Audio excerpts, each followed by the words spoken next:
আল্লাহু আকবার। সকল প্রশংসা আল্লাহ তাআলার। উনি সাহাবীদের সাথে সাফা পর্বতের পাশে আরকামের বাড়িতে আছেন। তোমরা আমার জন্য আল্লাহর কাছে দোয়া করো যেন তিনি আমার পূর্বের পাপ ক্ষমা করে দেন। নিশ্চয়ই আল্লাহ আপনাকে ক্ষমা করবেন।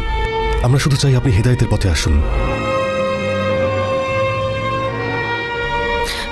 আমি কি স্বপ্ন দেখছি সাইদ? ওমর সত্যি ইসলাম গ্রহণ করবেন? হ্যাঁ, করবেন। ওনার চোখে আমি ইমানি শক্তি দেখেছি।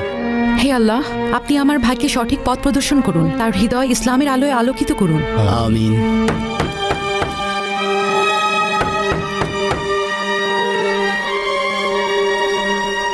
উমর ইবনুল খাত্তাব তরবারি নিয়ে দরজায় দাঁড়িয়ে আছেন। ভেতরে আসতে দাও। উনি যদি শান্ত থাকে তাহলে আমরাও ওনার গায়ে আঘাত করব না, আর যদি বিশৃঙ্খলা করে তাকে হত্যা করব। ভেতরে আসুন ওমর।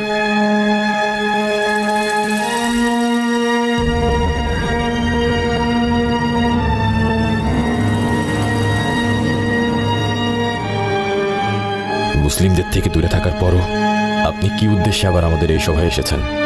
আল্লাহ রাসূলের বিপক্ষে গিয়ে ইসলামের শত্রু হয়ে নিজেকে জাহির করেছেন। আমাদের কাছে কি চান আপনি? হে আল্লাহ রাসূল, আমি নিজেকে আল্লাহ এবং আপনার নিকট সমর্পণ করতে এসেছি। আশহাদু আল্লা ইলাহা ইল্লাল্লাহ ওয়া আশহাদু আন্না মুহাম্মাদান রাসূলুল্লাহ।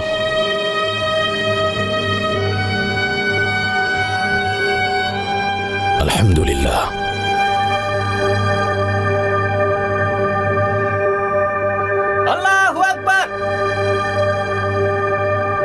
সাফা পর্বতের ওখান থেকে কার আওয়াজ ভেসে আসছে? মনে হচ্ছে দারুণ কিছু ঘটেছে, তাই তারা মনের আনন্দে চিৎকার করছে।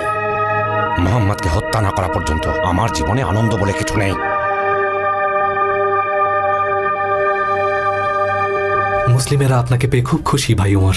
আপনাদের খবরাখবর কুরাইশদের কাছে কে পৌঁছে দেয়? জামিল ইবনুল মুহাম্মদ আল জুমাহি। আল্লাহর শপথ, আমি কুরাইশদের সামনে আমার ঈমান আনার কথা প্রকাশ্যে প্রচার করব। হামজা ইসলাম গ্রহণের পর মুসলিমরা আরো অনেক বেশি শক্তিশালী হয়ে গেছে। আমি সবার কাছে অনুরোধ করছি, আমার জন্য দোয়া করতে যেন আল্লাহ আমার পূর্বের সকল গুনাহ মাফ করে দেন। নিজের প্রতি ঘৃণা হচ্ছে, আমি এতদিন অবিশ্বাস আর পাপ কাজে ডুবেছিলাম। আমি এসব করতাম কারণ আমার চোখে মোহর লাগানো ছিল। আল্লাহর শপথ, আমি মুসলমানদের আর রাসূলকে এমনভাবে সুরক্ষা দেব যেন কুরাইশরা ভুলে যায় আমি কতটা অন্যায় করেছিলাম মুসলিম ভাইদের সাথে। আমি কুরাইশদের সব ষড়যন্ত্র ধূলিসাৎ করে দেব। আমি আমার ধর্মকে জীবনের শেষ দিন পর্যন্ত রক্ষা করব।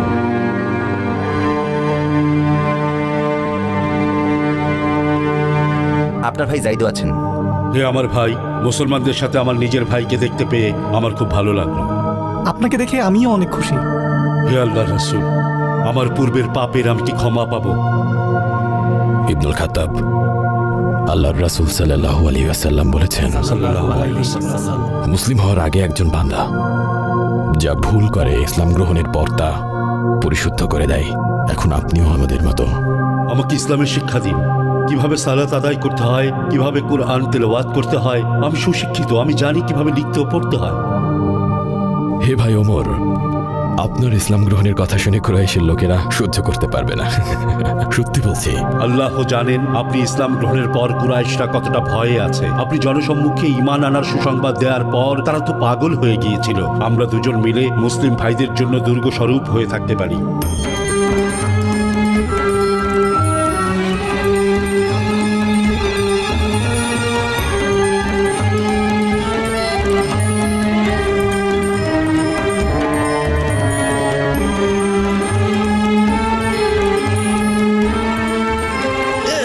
তোমার কি হয়েছে? আমরা থামো।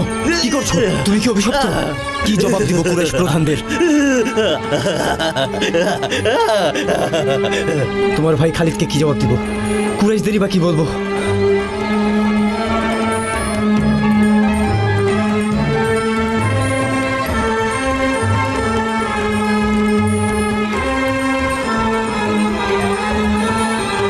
আমারা ইবনুল ওয়ালিদ ইবনুল মুগিরা আল্লাহর রাসূল এবং ওনার সাহাবীদের কাছে ঘৃণিত ব্যক্তিদের মধ্যে অন্যতম ছিল।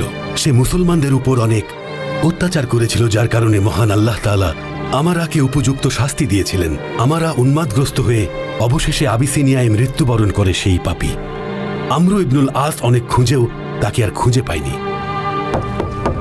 ইবনে মাম্মার, দরজা খোলো। আমি ওমর ইবনুল খাত্তাব। ভেতরে আসুন ওমর, আপনি বাইরে কেন? শোনো জামিল, তোমাকে জানাতে এসেছি আমি আল্লাহ ও ওনার রাসূলের উপর ঈমান এনেছি। লা ইলাহা ইল্লাল্লাহু ওয়া আন্না মুহাম্মাদান রাসূলুল্লাহ। আপনি অবিশ্বাসী হয়ে তুমি গেছেন। অবিশ্বাসী। আমি নিজেকে মহান আল্লাহর কাছে সঁপে দিয়েছি। আমি একজন সত্যিকারের মুসলিম হয়েছি। সর্বনাশ! শুনুন কুরাইশগণ, ওমর ইবনুল খাত্তাব তার পূর্বপুরুষদের ধর্ম ছেড়ে অবিশ্বাসীদের দলে যোগ দিয়েছেন। তিনি মুহাম্মাদের ধর্ম পালন করছেন। শুনুন কুরাইশগণ, খারাপ খবর আছে। আসছে। কে এসেছেন? আমি ওমর ইবনুল খাত্তাব। এসো এসো আমার ভাই, ভেতরে এসো। এখনো আপনার কাছে খবর পৌঁছেনি আবুল হাকাম? কিসের খবরের কথা বলছো? আমি আল্লাহর রাসূলের প্রচার করা ধর্ম ইসলাম গ্রহণ করেছি। এই জঘন্য খবর দিতে এখানে এসেছো তুমি? না, জঘন্য তুমি, কারণ তুমি অবিশ্বাসীদের মধ্যে শ্রেষ্ঠ, আল্লাহর শত্রু। মোহাম্মদ তোমাকে জাদু করেছে, জাদু করেছে তোমাকে মোহাম্মদ। তিনি আমাদেরকে সত্যের পথ দেখিয়েছেন, কিন্তু এখনো তুমি মিথ্যার জগতেই পড়ে আছো। মোহাম্মদ তোমার মাথা নষ্ট করে দিয়েছে, জাদু করেছে। ইয়া!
লাকাসসালাম হে মহান রাজা, লাকাসসালাম হে শ্রেষ্ঠ রাজা। স্বাগতম, স্বাগতম আমার বন্ধু আমর ইবনে আস। বাণিজ্যের জন্য এসেছো? না, দূত হিসেবে পাঠিয়েছে। ও দূত, কিসের বার্তা নিয়ে এসেছো আমর? হে মহান রাজা, আমাদের ভূমির কিছু নির্বোধ মানুষেরা আপনার ভূমিতে আশ্রয় নিয়েছে, যারা পূর্বপুরুষদের ধর্মকে অস্বীকার করেছে। তারা আপনার ধর্ম গ্রহণ করলেও আমরা কিছুই বলতাম না, কিন্তু তারা এমন এক আজব ধর্ম নিয়ে এসেছে যেটা সম্পর্কে না আমরা কিছু জানি না আপনারা। আমার আব্বা, চাচারা আর গোত্রের প্রধানেরা, এরা সবাই আমাকে পাঠিয়েছে যেন তাদেরকে ফিরিয়ে নিয়ে একটা উচিত শিক্ষা দিতে পারি। প্রভুর শপথ, কোনোদিন হাতে তুলে দিব না। আমি চাই তারা আমার ভূমিতে নিরাপদে শান্তিতে বসবাস করুক। আমরা আমাকে যা যা বলল এই ব্যাপারে আমি তাদের সাথে কথা বলবো। যদি আমরার কথা সত্যি হয় আমি তাদেরকে ফিরিয়ে দিব, আর যদি মিথ্যা হয় তাদের সবাইকে আমি এতটাই নিরাপত্তার সম্মান দিয়ে এখানে রাখবো যে একটা ফুলের টোকা দেওয়ারও কারো সাহস হবে না।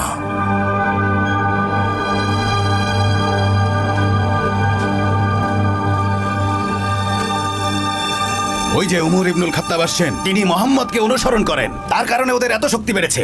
কি করছো তুমি উমর? তুমি এত বিজ্ঞ লোক হয়েও কিভাবে পূর্বপুরুষদের ধর্ম ছেড়ে মুহাম্মাদের ধর্মকে অনুসরণ করছো? অন্ধকারে ডুবে আছেন আবু জাহেল। আমি মোহাম্মদকে আল্লাহর রাসূল হিসেবে মানি। সবার সামনে বলছি, আশহাদু আল্লা ইলাহা ইল্লাল্লাহু ওয়া আন্না মুহাম্মাদান রাসূলুল্লাহ। আল্লাহর শপথ, ওনাকে রক্ষার জন্য যে কোনো ভয়ঙ্কর কাজ আমি করতে পারি। আল্লাহর রাসূল সত্যের পথ দেখাচ্ছেন, আর আপনারা মিথ্যায় ডুবে আছেন। আপনারা হবেন জাহান্নামী। কি করছো উমর? হুমকি দিচ্ছ? ভুলে গেছো আমরা কুরাইশদের প্রধান? আপনারা পাপ আর শিরকের মধ্যে বসবাস করছেন। অনেক বাড়াবাড়ি করে ফেলেছো। দেখি তোমাকে এখন কে বাঁচায়। আমাদের ইসলামের পথে কিসের শব্দ হচ্ছে? ওমর ইবনুল খাত্তাব কুরাইশদের সঙ্গে কাবার প্রাঙ্গণে মারামারি করছেন। এখন তোমাকে কে বাঁচায় দেখি। ওকে মারো সবাই। এখনো সময় আছে বলছি, আল্লাহর রাস্তায় দেখো ফিরে আসুন। হামজার আহমদের অনুসারীরা সব এদিকে আসছে। এসব কি হচ্ছে? সে আমাদের সাথে আগে মারামারি শুরু করেছে আবু আমরা। শুনে রাখুন, হ্যাঁ, আমি আগে মারামারি শুরু করেছি। আপনারা আল্লাহর শত্রু আর মুসলিম ভাইরা আমরা এখন থেকে কাবার সামনে সালাত আদায় করব। দেখি কে আমাদের থামায়। মুসলমানদের জন্য অনেক করেছেন, নিশ্চয়ই আল্লাহ পুরস্কৃত করবেন। আমরা একে একে আমাদের সব শক্তিকে হারিয়ে ফেলছি। প্রথমে উমর, তারপরে হামজা। চলো। আল্লাহর শপথ, আপনারা যত মানুষই আমাদের বাধা দিতে আসেন না কেন, আমরা বিন্দুমাত্র ভয় পাই না।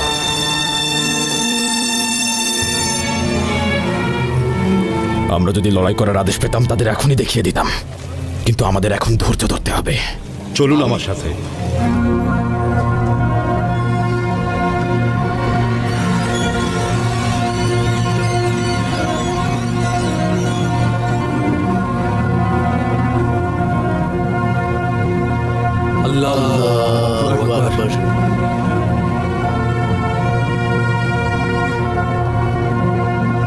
কি করছো ওরা?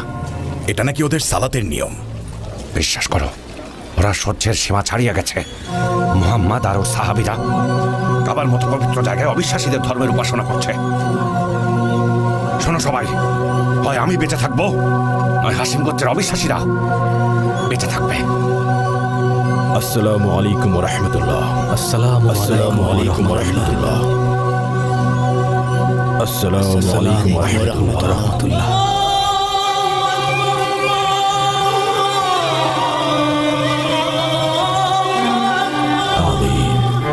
হে ভালো রাজা, আমার মানুষদের পক্ষ থেকে আমি কথা বলতে এসেছি আপনার সাথে। আপনি যা ইচ্ছা আমাকে জিজ্ঞেস করতে পারেন। আমাকে বলো জাফর, তোমরা পূর্বপুরুষদের ধর্ম ছেড়ে কোন ধর্ম পালন করছো? তোমরা তো আমাদের ধর্ম কিংবা অন্য ধর্ম পালন করতে পারতে। এটার কারণ কি বলো তো? বলছি মালিক, ইসলাম ধর্ম গ্রহণের পূর্বে আমরা নিজেদের বানানো মূর্তি পূজা করতাম, মৃত প্রাণীর গোস্ত ভক্ষণ করতাম। পাপ কাজ, আত্মীয় প্রতিবেশীদের হক রক্ষার, সকল অবৈধ সম্পর্ক থেকে দূরে থাকার, পশুর রক্ত না পান করা, পাপ কাজ থেকে দূরে থাকা, ওয়াদা দিয়ে ভঙ্গ না করা, এতিমের টাকা আত্মসাৎ, সতী নারীদের অপবাদ না দেওয়ার, সর্বোপরি তিনি নির্দেশ দিয়েছেন এক আল্লাহর উপাসনা করতে, কোনো শরিক না করতে। সালাতের নির্দেশনা দিয়েছেন। আমরা আল্লাহ এবং আল্লাহর রাসূলের ওপর ঈমান এনেছি। আমরা বিশ্বাস করি আল্লাহ এক এবং আল্লাহর কোনো শরিক নেই। হারাম কাজ থেকে আমরা দূরে থাকি আর হালাল কাজকে আমরা গ্রহণ করি। আমাদের মানুষেরাই আমাদের ধর্মের কারণে আমাদের নির্যাতন করেছে যেন আমরা পূর্বপুরুষদের ধর্মে ফিরে যাই। এমনকি তারা এখনো চায় আমরা যেন আগের মতো পাপ কাজে লিপ্ত হই, যেমনটা তারা করছে। তাদের নির্যাতনের মাত্রা যখন ছাড়িয়ে গেল, তখন আমরা আপনার ভূমিতে আশ্রয়ের জন্য হিজরত করেছি। আপনি আমাদেরকে নিরাপদ আশ্রয় দিয়েছেন। আমরা আশা করছি এখানে কোনো নির্যাতনের মুখোমুখি আমাদের আর হতে হবে না। তোমরা ওই ব্যক্তির শেখানো বাণী আমাকে শোনাতে পারবে? অবশ্যই মালিক। তাহলে শুনি। বিসমিল্লাহির রহমানির রহিম। কফ হা ইয়া আইন সাদ। এটা তোমার রবের অনুগ্রহের বিবরণ দাস জাকারিয়ার প্রতি। যখন সে তার রবকে গোপনে ডেকেছিল, সে বলেছিল, হে আমার রব, আমার হাড়গুলো দুর্বল হয়ে গেছে এবং বার্ধক্যবশত আমার মাথার চুলগুলো সাদা হয়ে গেছে। আমার রব, আপনার নিকট দোয়া করে আমি কখনো ব্যর্থ হইনি। আমার পরে স্বগোত্রীয়দের সম্পর্কে আশঙ্কা বোধ করছি। আমার স্ত্রী তো বন্ধা, অতএব আপনি আমাকে আপনার পক্ষ থেকে একজন উত্তরাধিকারী দান করুন, যে আমার উত্তরাধিকারী এবং ইয়াকুবের বংশের উত্তরাধিকারী। তাকে পছন্দনীয় বানিয়ে দিন। আল্লাহ বলেন, হে জাকারিয়া, তোমাকে একটি পুত্র সন্তানের সুসংবাদ দিচ্ছি, তার নাম ইয়াহিয়া। ইতোপূর্বে কাউকে আমি এ নাম দেইনি। সে বলল, হে রব, কিভাবে পুত্র সন্তান হবে? আমার স্ত্রী তো বন্ধা আর আমিও তো বার্ধক্যের শেষ পর্যায়ে পৌঁছে গিয়েছি। ফেরেশতারা বললেন, এভাবেই তোমার রব বলেছেন, এটা তোমার জন্য সহজ। আমি তো ইতোপূর্বে তোমাকে সৃষ্টি করেছি, তখন তুমি কিছুই ছিলে না।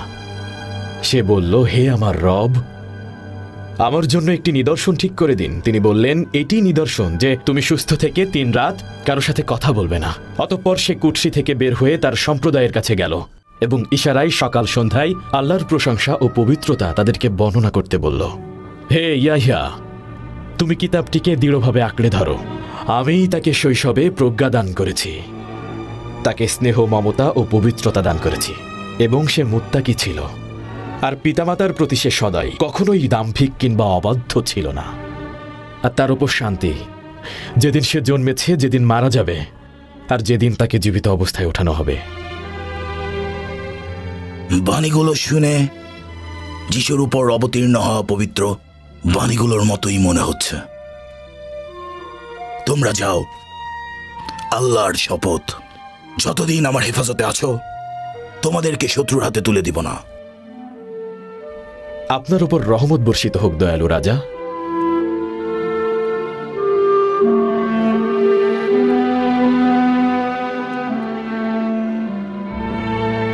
এখানে উপস্থিত কুরাইশগণ, শুনুন কুরাইশ প্রধানগণ, ধর্মত্যাগী বোকারা রাজা নেজাসির ভূমিতে গিয়ে নিরাপদ আশ্রয় গ্রহণ করেছে। ওমর ইবনুল খাত্তাবও ইসলাম গ্রহণ করেছে। সে শক্তিশালী আর সাহসী, আদিগোত্রের সবাই তাকে মানে। ওদিকে হামজার মতো কুরাইশের সিংহ মুহাম্মাদের পথে গিয়েছে। এই সব কিছু অবিশ্বাসীদের করেছে শক্তিশালী। মুহাম্মাদের এই মিথ্যা ধর্ম সবখানে ছড়িয়ে যাচ্ছে। এখন আমাদের কি করা উচিত? সকলে ঐক্যবদ্ধ হয়ে হাসিম ইবনে আব্দুল মুত্তালিবের গোত্র পরিপন্থী একটা চুক্তিতে স্বাক্ষর করা উচিত। তোমার কি কিছু বলার আছে আবু সুফিয়ান? আমি তো আর তোমাদের বিরুদ্ধে যেতে পারি না, যেহেতু আমরা সবাই কুরাইশ প্রধান।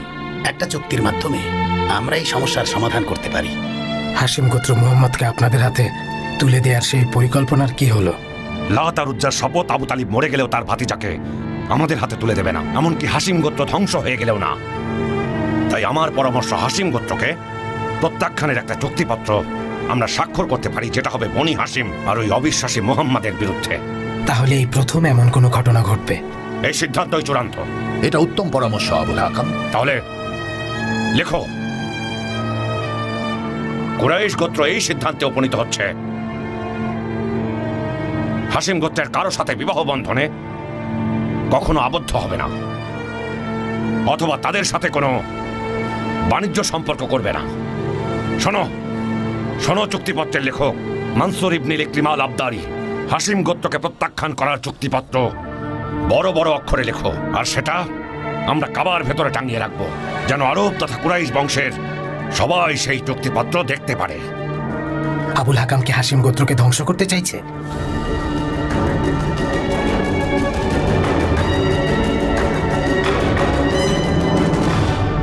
আমার কথা শুনুন মহান রাজা। তোমার আর কি বলার থাকতে পারে? আমরা মুসলিমেরা সত্য, এটা একদম পরিষ্কার, বুঝেছ? একটু শুনুন মালিক। তারা দাবি করে মরিয়মের পুত্র ঈসা হলো আল্লাহর দাস। এটা তুমি কি বললে ইবনুল আস? আমি সত্যি বলছি। আপনার ভূমি থেকে ওদের দ্রুত বের করে দিন, ওরা অবিশ্বাসী। বিচার বিশ্লেষণ ছাড়া কোনো সিদ্ধান্ত নিব না। এখনই মুসলিমদের ডেকে পাঠাও। মুত্তালিবের বংশধর এবং হাসিম গোত্রের সবাই, যতদিন পর্যন্ত আমরা মুহাম্মদকে তাদের হাতে তুলে না দিব, ততদিন কুরাইশেরা নাকি আমাদের প্রত্যাখ্যান করার এক চুক্তি স্বাক্ষর করেছে। এমন ঘটনা আরবে ইতিপূর্বে কখনো ঘটেনি। যতদিন আমরা বেঁচে আছি, মুহাম্মদের গায়ে একটা আচরকেও দিতে পারবে না। তাই যাদের ইচ্ছা আমার আশেপাশের ভূমিতে আশ্রয় নিতে পারো, আর যারা কুরাইশের পক্ষে তাদের এখানেই থাকতে দাও। আমাদের ইচ্ছা শক্তি আর হৃদয় ভঙ্গ করার কোনো অধিকার ওদের নেই। একজন মানুষকে সুরক্ষা দিয়ে কিভাবে রাখতে হয় তার নজির সেটা আমরা সৃষ্টি করে দেখাবো। আগামীকাল থেকে কুরাইশদের সাথে সব ধরনের সম্পর্ক ছিন্ন করব। যাদের ইচ্ছা তারা আমাকে অনুসরণ করতে পারো, আর যাদের ইচ্ছা নেই তারা আবু জাহেলকে অনুসরণ করতে পারো। আমি এতে কিছুই মনে করব না, এমনকি সমগ্র কুরাইশ বংশের কেউ কিছুই মনে করবে না। এ বিষয়ে কেউ যদি কিছু বলতে চাও, তাহলে নিঃসংকোচে নির্দ্বিধায় এখানে বলতে পারো, কাউকে তোমার ভয় পেতে হবে না। আমরা আপনার সাথে আছি আবু তালেব। না, কখনোই কুরাইশদের বিপক্ষে যাব না। তাহলে আমাদের সাথে সম্পর্ক ছিন্ন করো আব্দুল উজ্জা। আমাদের গোত্র থেকে আলাদা হয়ে যাও। আজ থেকে তুমি সম্পূর্ণ একা। একা কিভাবে? কুরাইশদের বাদ দিয়ে হাসিম আর মুত্তালিবের বংশধর টিকে থাকতে পারবে? তাদেরকে তো খাবার আর পানি ছাড়া মরতে হবে। কোনো সামাজিক আর বৈবাহিক সম্পর্ক ছিন্ন করে টিকে থাকতে পারবে? সন্তানদের মৃত্যু দেখতে পারবে? কিভাবে? আমাদের বিপদের মুখে ঠেলে দিচ্ছ আবু তালিব। শুনুন আব্দুল উজ্জা, আমরা আমাদের ভাই আবু তালেবের সাথেই থাকবো। তাই ভালো হবে আমাদের ছেড়ে কুরাইশ মুশরিকদের কাছে চলে যান, কারণ আপনার বেঈমানি আমার সহ্য হচ্ছে না।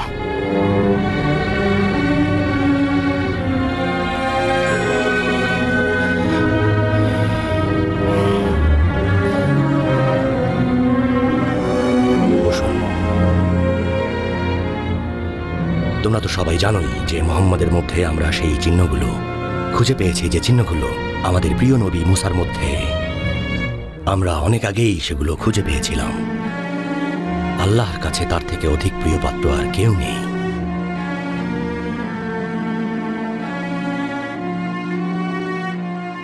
তারা বলল, আমরা একটা কোলের বাচ্চার সঙ্গে কিভাবে কথা বলবো যে এখনো দোলনায় দোলে? শিশুটি বলল, আমি তো আল্লাহর বান্দা, তিনিই আমাকে কিতাব দিয়েছেন এবং আমাকে নবী বানিয়েছেন।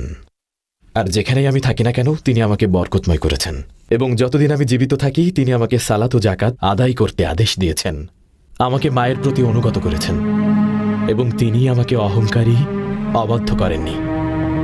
আর আমার উপর শান্তি যেদিন আমি জন্মেছি এবং যেদিন আমি মারা যাব, আর যেদিন আমাকে জীবিত অবস্থায় ওঠানো হবে। এই হচ্ছে মরিয়মের পুত্র ঈসা। এটাই সঠিক বক্তব্য যে বিষয়ে লোকেরা সন্দেহ করছে।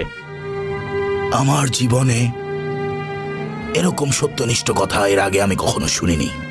আমি সবসময় ভাবতাম ঈসা হয়তো মা মরিয়মেরই পুত্র, যে তোমাদের ক্ষতি করার চেষ্টা করবে তাদেরকে আমি নিজ হাতে শাস্তি দেব। কথা দিচ্ছি, আমি বেঁচে থাকতে কেউ তোমাদের ক্ষতি করতে পারবে না, যদি এক পাহাড় সম পরিমাণ স্বর্ণ দেওয়া হয়। আমরার উপহারগুলো ফিরিয়ে দাও, আমি কিছুতেই নেব না ওগুলো। আল্লাহ যেদিন আমাকে আমার রাজত্ব ফিরিয়ে দিয়েছিলেন তিনি কোনো উপরি পাওনা নেননি, আমিও কোনো উপরি পাওনা নিব না। এত বড় রাজ্যের যে দায়িত্ব দিয়েছেন আমার কি তার কথা মানা উচিত না?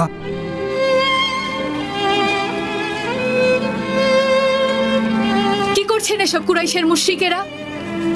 আল্লাহর রাসূল আর হাশিম গোত্রের সাথে এসব কি করছেন? আল্লাহর শাস্তি থেকে আপনাদের মুক্তি নেই। উসামা, আমার কাছে আসো, আমার বুকে আসো বাবা।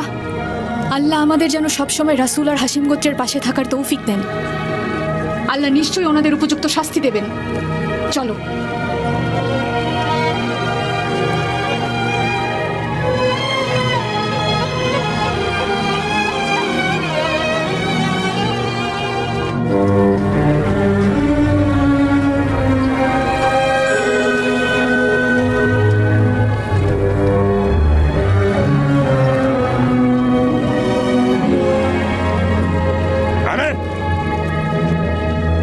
বলো কি খবর এনেছো তুমি? বলো, তাড়াতাড়ি বলো আমাকে। খারাপ খবর, মুহাম্মদ আর তার অনুসারীরা নেজাশির ভূমিতে নিরাপদ আশ্রয়ে আছে। রাজাকে এক পাহাড় সম পরিমাণ স্বর্ণ দিলেও মুহাম্মদ আর তার অনুসারীদের হস্তান্তর করবেন না। জানতাম এমন কিছুই ঘটবে। ওয়ালিদ ইবনুল মুগিরাকে কোথায় পাবো? তাকে সভাকক্ষেই পেয়ে যাবে। আমার কথাগুলো লুআই গোত্র তোমাদের মানুষদের কাছে পৌঁছে দিও, বিশেষ করে আজকে যারা কাবি গোত্রের প্রতিনিধিত্ব করছো। তোমরা কি জানো না আমরা মুহাম্মদকে নবী হিসেবে পেয়েছি যেমন করে মুসা আলাইহিস সালামকে পেয়েছিলাম। মুহাম্মদ এমন একজন ব্যক্তি যাকে সবাই ভালোবাসে। আল্লাহর কাছে ওর চেয়ে অধিক প্রিয় আর কেউ নেই। যে চুক্তিপত্র লেখা হয়েছে তার জন্য আল্লাহর গজব নেমে আসবে। তাই মৃত্যু তোমাদের কাছে আসার আগেই জেগে ওঠো, না হলে যে কখনোই পাপ করেনি সেও পাপী হিসেবে গণ্য হবে। মনে রাখবে, মিথ্যেবাদীদের কথায় কখনোই কান দেবে না তোমরা। বহু বছরের ভালোবাসার বন্ধুত্ব ভুলে আত্মীয়তার সম্পর্ক নষ্ট করো না তোমরা, কখনোই না। মুহাম্মদকে রক্ষায় আমাদের সবাইকে একত্রিত হয়ে কাজ করতে হবে। ওকে দেখে রেখো, কোনোভাবেই ওকে শত্রুদের হাতে তুলে দিও না। পবিত্র কাবার শপথ করে বলছি, মুহাম্মদকে আমরা কখনোই আপনাদের হাতে তুলে দেব না। আমরা হার মানি না। আমরা কি হাশেমের পুত্র না, যিনি নির্দেশ দিয়েছিলেন প্রয়োজন হলে যেন আমরা ঢাল তলোয়ার নিয়ে যুদ্ধে নেমে যাই? যুদ্ধ না থামা পর্যন্ত আমরা ক্লান্ত হই না। যত কঠিন সময় আসুক না কেন আমরা হার মানি না। আমরা সব সময় আমাদের সম্মানকে ধরে রাখি। যেখানে অন্য সবাই হার মেনে নেয়, আমরা হার মানি না। তোমরা তাহলে যুদ্ধ করতেও প্রস্তুত? হ্যাঁ, আমরা প্রস্তুত আছি। এটাই আমার ভাই আবু তালিব বলেছেন, আর আমরা তাতে একমত হয়েছি। আল্লাহর নামে শপথ করে বলছি, শুনে রাখুন, আল্লাহর প্রিয় মুহাম্মদ সাল্লাল্লাহু আলাইহি ওয়াসাল্লামকে আমরা কখনোই দেব না। মৃত্যুর মুখোমুখি দাঁড়াতে হলেও দেব না। যতদিন আমরা বেঁচে আছি এটা অসম্ভব। আপনার হাশিম গোত্রের প্রতি আপনার ভালোবাসা এবং রক্ষণাবেক্ষণ দেখে আমি অবাক হচ্ছি। আপনাদের সাথে সত্যি অবিচার করা হচ্ছে।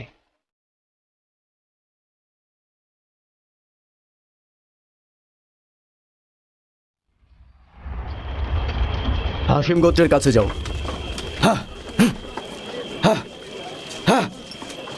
অনাহারে ওদের জীবন চলে যাচ্ছে। আফসোস কুরাইশগণ, কিভাবে করতে পারলে তোমরা?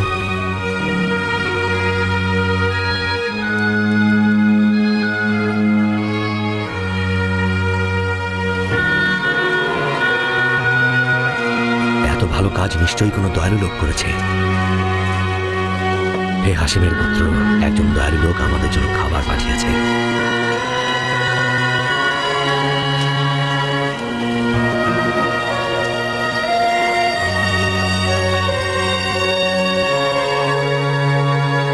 কুরাইশরা ইসলাম এবং মুসলিমদের বিরুদ্ধে ষড়যন্ত্র করছিল, যে কারণে প্রতিটি মুসলিম ক্ষতিগ্রস্ত হচ্ছিল।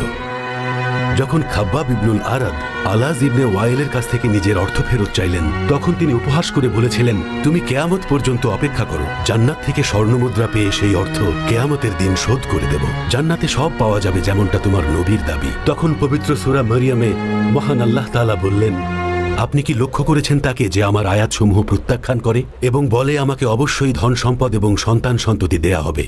সে কি অদৃশ্য বিষয় জেনে ফেলেছে নাকি দয়াময়ের কাছ থেকে প্রতিশ্রুতি লাভ করেছে? কখনোই নয়। সে যা বলে আমি তা লিখে রাখবো এবং তাদের শাস্তি বৃদ্ধি করতে থাকব, আর যা বলে আমি তার অধিকারী হব এবং আমার কাছে সে একাকী আসবে। শুনুন মুসলিমগণ, এখানে উপস্থিত মুসলিমগণ, আল্লাহর প্রিয় নবী রাসূলুল্লাহ সাল্লাল্লাহু আলাইহি ওয়াসাল্লাম আপনাদেরকে নির্দেশ দিয়েছেন কুরাইশ এবং তাদের মূর্তিদের কোন রকম অভিশাপ বা গালমন্দ না করতে। এতে করে তারা আল্লাহ তাআলাকে নিয়ে কটূক্তি করবেন। মনে রাখবেন, কেবল মহান আল্লাহ তাআলাই আমাদের একমাত্র রব। আল্লাহ তাআলার কোনো শরীক নেই, তিনিই স্রষ্টা। আসো সবাই, আজ তোমাদের আসফান্দিয়া আর রুস্তমের কাহিনী বলি। কাবার শপথ বলছি, আমি মুহাম্মাদের চেয়ে চমৎকার করে গল্প বলতে পারি। তার বলা কথাগুলো আসলে পৌরাণিক গল্প ছাড়া আর কিছুই না। সে মন মতো সেগুলো অতিরঞ্জিত করে বলে, যেমনটা আমিও বলতে পারি। তারা আরও বলে, এগুলো তো সেকালের উপকথা যা সে লিখিয়ে নিয়েছে। তারপর এগুলো সকাল সন্ধ্যা তার কাছে পাঠ করা হয়। সে আল্লাহর আয়াতসমূহ শোনে যা তার কাছে তেলাওয়াত করা হয়। তারপর সে উদ্ধত্তের সাথে অটল থাকে যেন সে তা শোনেনি। অতএব আপনি তাকে সুসংবাদ দিন যন্ত্রণাদায়ক শাস্তির।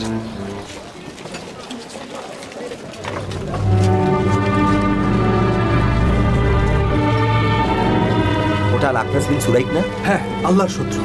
হ্যাঁ, আল্লাহর শত্রু, যাদের ব্যাপারে মহান আল্লাহ তাআলা তার পবিত্র বাণীতে বলেছেন, কখনো এ ধরনের মানুষের সাথে তোমরা মিশো না, যারা সকলকে নিজেদের কৃতদাস মনে করে। এরা কখনো কারোর জন্য শুভ কিছু করে না।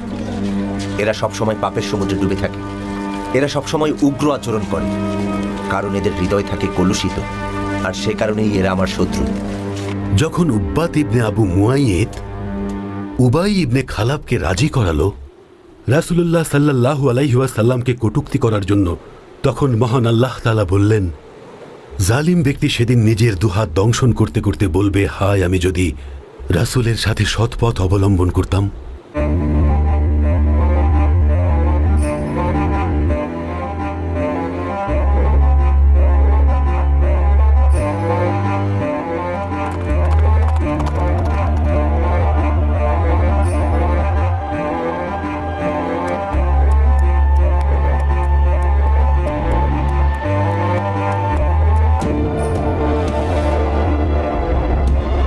একদিন উমাইয়া ইবনে খালাব আল্লাহর রাসূলকে অনুসরণ করল এবং বলল, তোমাদের আল্লাহ কি এই মৃত হাড়ের মাঝেও পচে যাওয়ার পরও পুনরায় প্রাণদান করতে পারেন?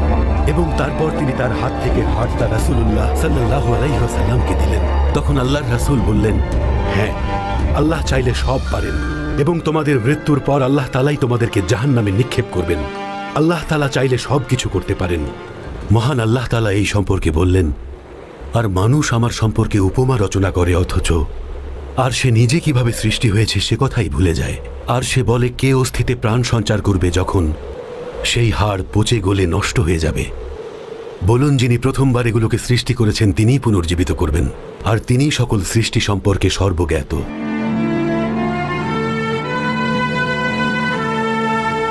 মহান আল্লাহর কাছে আমি একটাই দোয়া করি, হে রহিম, নেজাশ গোত্র যেন তাদের শত্রুদের একেবারে হারিয়ে দিতে পারে।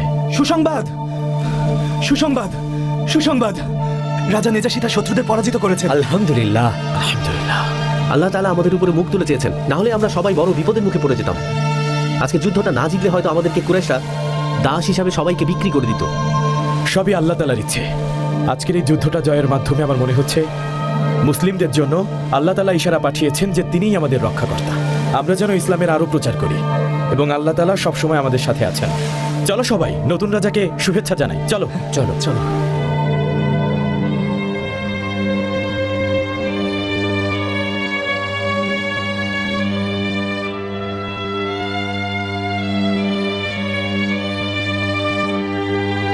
মালিক, আমরা আপনার সাথে এখানে বিজয়ের আনন্দ ভাগ করতে এসেছি। আল্লাহর রহমতে আপনার বিজয়ে আমরা সবাই খুব আনন্দিত। আল্লাহ তাআলা আমাদের সাথে আছেন। আল্লাহ তাআলার ইচ্ছেতে আপনি বিজয়ী হয়েছেন। সত্যি আমারও সেটাই মনে হচ্ছে। বসো না, বসো। তোমরা সবাই ভালো মানুষ। আমারও মনে হচ্ছে তোমাদের নবী আর ধর্মের কল্যাণে আমি বিজয়ী হয়েছি। আল্লাহ যেন আপনার উপর রহমত বর্ষণ করে এবং এভাবেই আপনি শত্রুদের হারিয়ে প্রত্যেকবার আমাদের জন্য বিজয় ছিনিয়ে আনেন। এর আগেও এই রাজ্য আমি জয় করেছিলাম।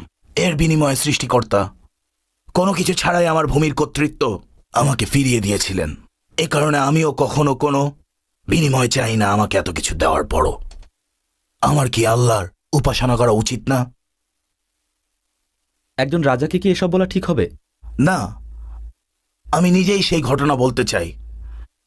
আমার পিতা দীর্ঘ সময় ধরে আবিসিনিয়ার রাজা ছিলেন। তিনি নিঃসন্তান ছিলেন। যখন আমি হয়েছিলাম আমার চাচার 12 জন সন্তান ছিল। তাই আবিসিনিয়ার গণ্যমান্যেরা ষড়যন্ত্র করলেন রাজাকে মেরে ফেলার আর রাজত্ব তার ভাইয়ের হাতে তুলে দেয়ার। কারণ রাজার কেবল একটা মাত্রই পুত্র সন্তান আর তার ভাইয়ের ছিল 12 জন যুবক পুত্র সন্তান, যারা এ বিশাল রাজ্য দিনের পর দিন, বছরের পর বছর শাসন করে যেতে পারবে। এরপর আমার পিতাকে পরিকল্পনা মাফিক খুন করে ফেললেন আর চাচাকে সিংহাসনে বসালেন। কিন্তু সেই সৌভাগ্য খুব বেশি দিন স্থায়ী হলো না। একদিন বিশাল মেঘ ভূমির উপর ছেয়ে গেল। চাচা বাইরে গিয়ে মেঘের নিচে দাঁড়িয়ে বৃষ্টির জন্য প্রার্থনা করছিলেন। হুট করে এক বজ্রপাতে তার আকস্মিক মৃত্যু হল। তারপর সিংহাসনের ক্ষমতা পেল আমার চাচার পুত্রেরা। কিন্তু তার পুত্রেরা ছিল যেমন খারাপ তেমন বোকাও। তাদের শাসনে গণ্যমান্য ব্যক্তিরা আশাহত হয়েছিলেন। তারা আমাকে খুঁজে বের করে যোগ্য শাসক হিসেবে সিংহাসনে বসালেন। এভাবেই আমার রাজ্য আমি আবার সসম্মানে ফিরে পেলাম। এর আগে আমরা কখনো এমন সততা, দয়া এবং ন্যায় বিচারের গল্প শুনিনি। আপনার কথা শুনে আমাদের আরো বেশি শুনতে ইচ্ছে করছে। আপনি বলুন, আমরা শুনছি।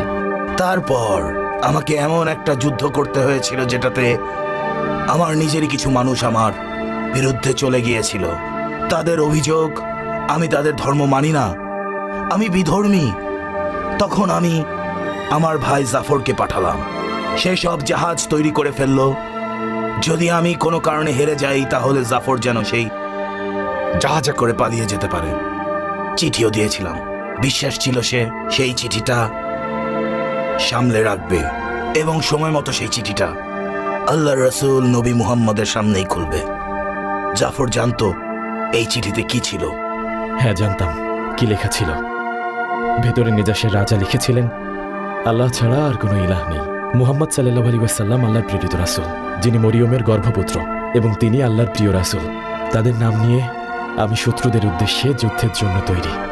আমি বাইরে বেরিয়ে গেলাম আর সবাইকে চিৎকার করে জিজ্ঞেস করলাম, হে আবিসিনিয়াবাসী, তোমরা এখানকার রাজা হিসেবে আমাকে গ্রহণ করতে কি রাজি?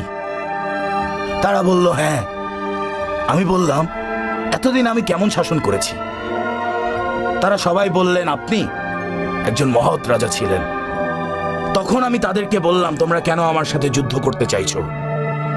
তারা বলল, আপনি আমাদের ধর্ম এবং ঈসাকে অস্বীকার করেছেন এবং বলল ঈসা নাকি আল্লাহ তাআলার একমাত্র পুত্র। এরপর আমি বুকে হাত রাখলাম এবং বললাম, ঈসা শুধুমাত্র মরিয়ম পুত্র, আর এটাই চিরন্তন সত্য। এটা তোমাদের সবাইকে মানতে হবে। এই সত্যটা সবসময় গোপনই থেকে গেছে। আমি তোমাদের ভাই, আমার কথা তোমরা বিশ্বাস করো।